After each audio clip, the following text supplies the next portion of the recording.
Сайн байцгаана уу хүүхдүүдээ.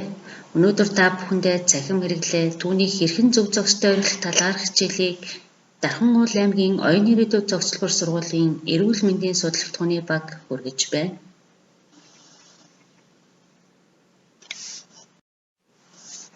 Энэ удаагийн хичээлээр цахим хэрэгслийг таних, цахим хэрэгслийн давуу талбай сөрөг нөлөө, цахим орчны зөв хэрэглээ түүнийг хэрхэн багасгах талаар арга замын тухай танилцуулах болно. Намайг Долгион гэдэг. Би бол цахим орчин чиний найз. Та нар цахим орчин гэж юу хэлдгийг мэдв үү? Цахим орчин гэдэгт интернет сүлжээ, гар утас, таблет, компьютер тоглоом зэрэг олон зүйлс орно. Бидний өдөр тутам хэрэглэдэг гар утас, компьютер, телевизэр нь цахим хэрэгсэл юм. Харин эндүү, тоосрогч, будаагшаач, ус ууцлагч нь цахилгаан хэрэгсэл юм. Одоо та бүхэнд цахим орчны давуу талын талаар танилцуулъя. Цахим орчны зөв хэрэглээ чамд эхийг мэдэх боломж олно. Мөн дуртай тоглоомыг чинь тоглуулна. Дэлхийн сонин хачин шинэлэг зүйлсийг үзүүлж чадна. Мөн чиний дуртай дууг сонсгоно. Дараах бичлэгийг анхааралтай үзээрэй.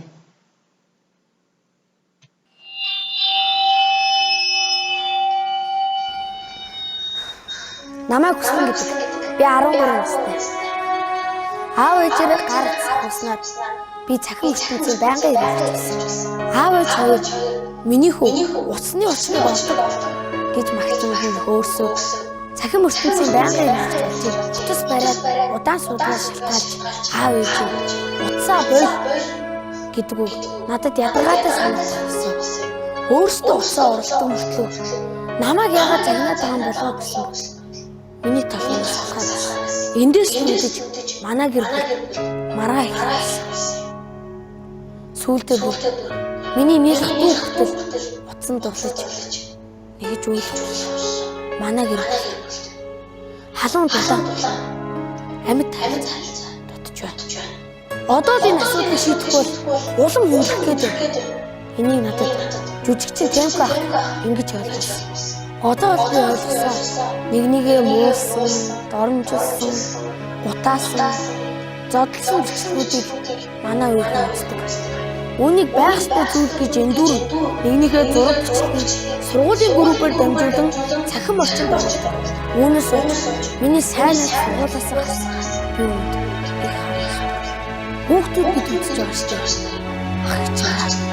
Би бас таны дайралтанд тогтно. Хил амаар дарамжлуулж хараалан хий зах замбраагүй гарч уншиж муухай бичлэг зурагч үзэж байж магадгүй. Бүр цаашлаад хүний хулгай, хүний наймаанд цэцэж болох аюултай орчин гарч байна. Тиймээс хүүхдүүд биднийг цахим гэртэргийн золиос болгохгүй тул буруу сөрөг мэдээлэл давтуулахын тулд хичээж ажиллаж байгаа. Ах чимээгээ дэмжиж би бас та бид бүгдээрээ цахим орчинд зөв хандах хэрэгтэй. Цахим орчинд зөв бол гоё те. Анхаарал тавин үзсэн гэдэгт итгэлтэй байна. Хүүхдүүдээ одоо та бүхэнд 10 настай хүүхдийн нэг өдрийн цахим хэрэгсэл ашигласан хугацааг дэлгэцэнд харуулж байна. Анхааралтай ажиглаарай.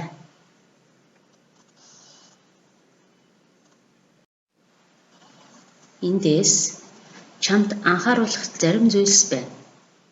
Өдөрт чи цахим хэрэгсэлтэй дээд тал нь 2 цаг л зугаалж болно.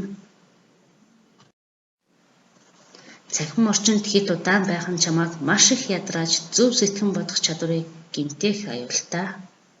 Мөн хичээл сурлагын чинь ч муу нөлөөтэй. Үл таних цахим найзуудаас болгоомжл.